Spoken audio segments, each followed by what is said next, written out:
개표 집계에서 단계별로 빈틈이나 결함이 있을 가능성은 굉장히 많은 거군요. 예, 그러니까는 이게 이 참 진짜 그 국가가 모든 사람이 제가 중앙선관위 사람이다.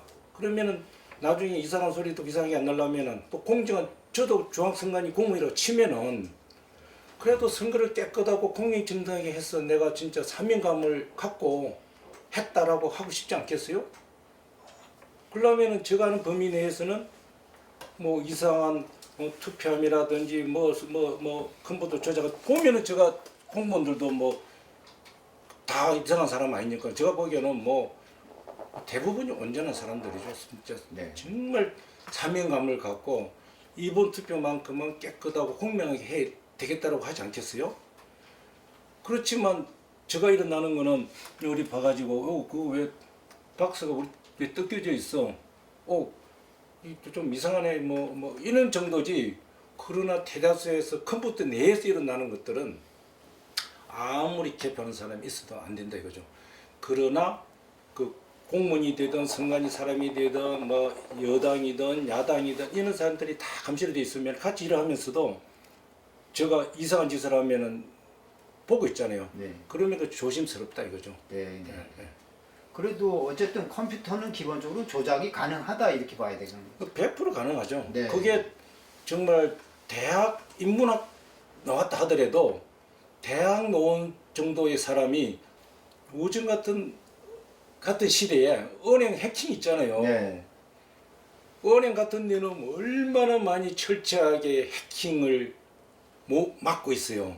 그럼에도 불구하고 이중 삼중을 해도 뚫리는데 이거는 뭐 뒷문 열어놓고 그 컴퓨터에서는 백도어 그 인터넷을 정상적으로 하는데도 뒷문으로 해서 어딘가 연결되면 뒤로 해서 들어올 수도 있고 가정을 따지자면은 아무리 집안에 문을 잠그고 뭐고 잘했다 하더라도 뒷문 하나 열어놓으면 집안 다 훔쳐가도 모르잖아요. 네. 컴퓨터도 앞에는 이 사람이 잘 해놨는데 아무도 지도 새도 모르게 뭐 통신 사업자한테 뭐 정상적인 선거 통신망 외에도 요즘에도 지난번에 보니까는 뭐 뉴스에 봤거든요. 봤더니만은 뭐 임시선거사무소가 뉴스에 나온 거 봤죠? 예. 182개인가 뭐 임시사무소가 거기 보면은 그 선관위의 그 중앙선거법인가 보면은 임시사무소 같은 거는 설치 못하도록 돼 있어요. 네. 그래서 그것들이 자기들은 아무 이상 없도록 임시선거사무소를 했다 하더라도 누구나 곱게 안 본다 이거죠. 그렇죠. 설령 오, 정당하다 오비라든지. 그럼요. 네. 그거 이제 임시사무소에 만들어 놔놓고 컴퓨터 넷도커만 하면은 그것도 거점별로 17군데만 있으면은 각 선거구에서 올라오는 걸 갖다가 다 연결할 필요도 없어요. 딱 임시사무소에서 17개만, 그 182개 임시사무소는 왜 그렇게 많죠? 저 같으면 17개만 있어도 다 할 수 있을 것 같은데. 딱 연결해가지고 어디 가는지 다 모니터를 하면 되고, 그리고 나 직계 나갔을 때 그거하고 딱 중앙선거관리 통계 시스템하고 임시사무소에 있는 중앙서버 컴퓨터하고 모니터링하고 있다가 이게 안 되겠다. 그러면 여기서부터 다시 보내는 걸로 이걸 직계내면 되죠. 앞에 건 없애버리고 이거는 전용으로 갖고 있으니까. 그래서 토탈 뭐 프로그램 하는 사람 뭐 엿장수 마음이죠. 네. 이걸 갖다가 뭐 동사무소별로 할 거냐, 시별로 할 거냐, 뭐 딱 올라오는 거 가지고 그 아까처럼 투표자는 25만 명인데 그 중에서 22만 명이 했는데 10만 명이 했다 그러면은 또 그 문제가 있는 거고 또 25만 명이 했는데 한 23만 5천 해야 되는데 27만 5천 했다면 이상하잖아요. 그런 것만 착하게 맞춰주면은 아무도 모르게 25만 명 투표권 중에서 23만 5천 정확하네. 네. 그렇지 뭐 박빙이더만은 뭐 여기가 뭐 3%뭐 앞섰네.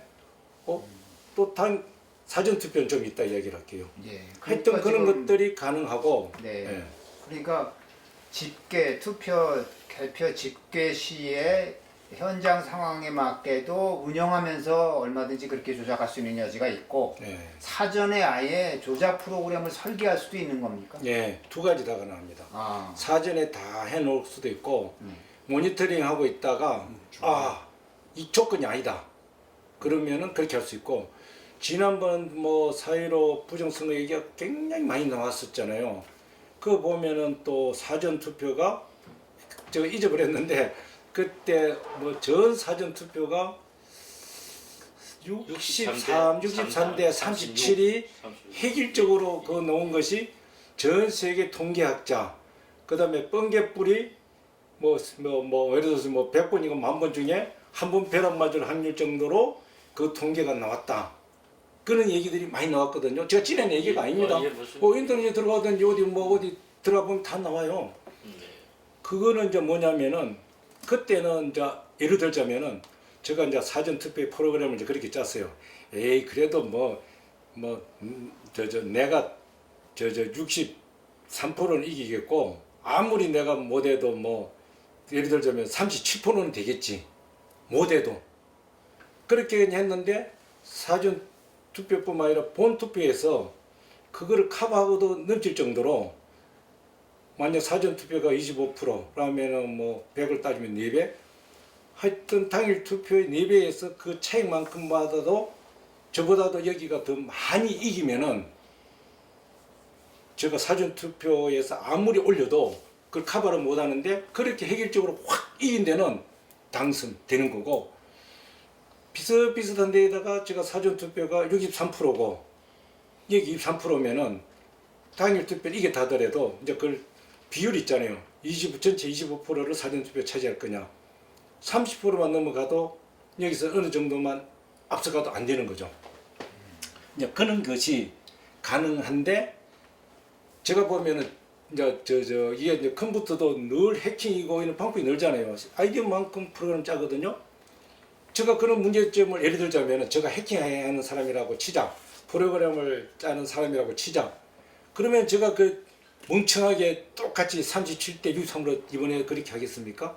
멍청하게 바보죠. 그러면은 조건별로, 지역별로, 제가 여기는 이번에 좀 많이 질 것 같아. 그럼 많이 끌어올리자. 안 와도 그냥 내가 이길 수도 있어. 그러면은 조금 하자.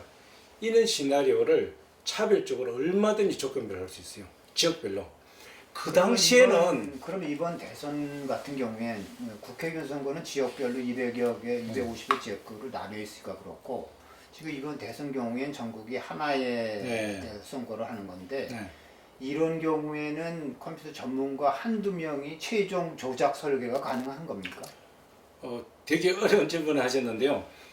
그게 이제 아까처럼 이제 지역별로 다다다다 맞춰놨는데 당일 투표에서 너무나 차이가 나니까는 그렇게 하고도 안 된 거거든요. 제가 이제 컴퓨터 프로그램하고 조작하는 사람이다 치면은 이번에도 지역별로 총선처럼 지역별로 올라오는 것마저도 이게 중앙으로 가버리면은 중앙에서 다 그걸 중앙 처리하려면 힘이 들잖아요. 그러면은 도중에서부터도 한번 어느 정도 비슷하게 맞춰 놔놓고 그래도 또 안 되면은 중앙에서는 살짝만 손대게 할 수도 있다 이거죠. 제가 꼭 그렇게 할 수 있다는 것도 아니고 하라는 것도 아니고 그런 개연성은 그 학술적으로 시스템적으로 충분히 가능하다 하는 거죠. 그래서 이번에도 진짜 니네 여야 선거관리위원회 관계없이 그런 관점에서 잘 좀 봐줘야 된다 이거죠. 전산하는 사람이 진짜 순수하게 그렇게 하지 어디 그 공무원이나 전산 많이 하는 사람이 그렇게 하겠어요?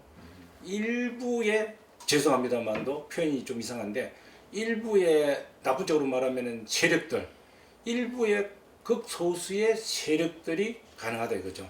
네.